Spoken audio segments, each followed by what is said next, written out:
ஹalleluya. இன்று அதிகாலையில் நாம் பரிசுத்தரின் வார்த்தையை நாம் தியானிக்க இருக்கிறோம். இந்த நாளிலே கூட ஆதியாகம புத்தகம் 7வது அதிகாரம் 7வது வசனம். ஜலப்பிரளயத்திற்கு தப்பும்படி நோவாவும் அவனோடு கூட அவன் குமாரரும் அவன் மனைவியும் அவன் குமாரரின் மனைவிகளும் பேழைக்குள் பிரவேசித்தார்கள். ஆம் தேவ ஜனமே, நோவாவும் அவன் குமாரரும் அவன் குமாரத்திகளும். எப்படிப்பட்ட வார்த்தை என்று சொல்லி பாருங்கள். நோவா பேழையை செய்ய ஆரம்பிக்கும் பொழுது அவனை ஊர்ஜனங்கள் தூற்றி இருக்கலாம். ஆனால் கூட இருக்கிற மகன்களும் மகள்களும் மருமகள்களும் மருமகன்களும் என்ன சொல்லி இருப்பார்கள்? அவனை ஆசீர்வதித்தது தேவ திட்டம், நாங்களும் உதவியாய் இருக்கிறோம் என்று சொல்லி இருப்பார்களா? இல்லவே இல்லை. ஆனாலும் நோவா பாருங்கள், தன் குடும்பத்தை ஆதாயப்படுத்தி அந்த பேழைக்குள் சேர்க்கிறதை நாம் பார்க்கிறோம். இன்றைக்கும் தேவ ஜனமே, நீங்கள் நோவாவாக எழும்ப வேண்டும் என்று சொல்லி கர்த்தர் விரும்புகிறார். உங்கள் குடும்பத்திற்கான பேழையை நீங்கள் கட்ட வேண்டும். தேவனுடைய வருகை அங்கே இங்கே என்று சொல்லி அல்ல.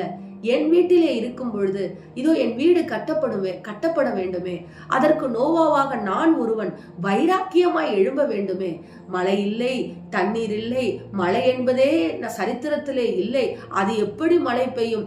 எப்படி இந்த பேழைக்குள் நாம் பிரவேசிக்க முடியும்? எப்படி இந்த பேழை மிதக்கும் என்று சொல்லி கேள்வி கேட்கிற உங்கள் குடும்பத்தின் மத்தியிலே நீங்கள் எழும்பி வைராக்கியமாய் நிற்கிற பொழுது உங்கள் பின்பாக உங்கள் குடும்பம் வரும், நிச்சயம் வரும். தேவ ஜனமே, நம்முடைய வைராக்கியத்தை கர்த்தர் பார்த்து கொண்டிருக்கிறார்.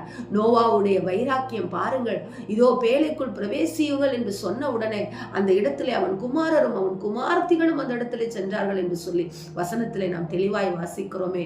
நோவா என்று சொல்லி ஒரு தனி மனிதனால் இதோ 8 பேரை ஆதாயப்படுத்த முடியும் என்றால் நம்மால் முடியாதா? தேவனால் கூடாத காரியம் ஒன்றுமில்லை. தேவனை முன்வைத்து உங்கள் வாழ்க்கையில எவ்வளவு சிறைப்பட்ட வாழ்க்கை இருந்தாலும், விக்கிரகத்தோடு போராடுகிற ஒரு வாழ்க்கை இருந்தாலும், நோவாவை போல தேவனுக்கென்று ஒரு பேழையை கட்டத் தொடங்குங்கள். ரட்சிப்பின் பேழையை கட்டத் தொடங்குங்கள். நீங்கள் பேழையாக மாறுங்கள். தேவனுடைய பேழையாய் நீங்கள் மாறும் பொழுது நிச்சயம் உங்கள் குடும்பம் உங்களுக்கு பின்பாக வரும்.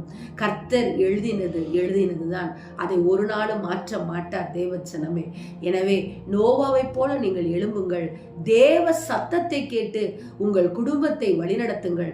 நிச்சயம் கர்த்தர் பெரிய காரியங்களை செய்வார். எங்களை நேசிக்கிற எங்கள் நல்ல தகப்பனே, இந்த நாளிலே நாங்கள் கேட்ட வார்த்தையின் பிரகாரமாக ராஜா, நோவாவை போல நாங்களும் உம்முடைய சத்தத்திற்கு செவி கொடுத்து வரக்கூடிய தீங்கிற்கு எங்களை மாத்திரமல்ல எங்கள் குடும்பத்தையும் நாங்கள் தப்புவிக்கிறவர்களாய் இருக்க எங்களுக்கு கிருபை கொடுங்கன்னு சொல்லி ஜெபிக்கிறோம் நல்ல பிதாவே. ஆமென்.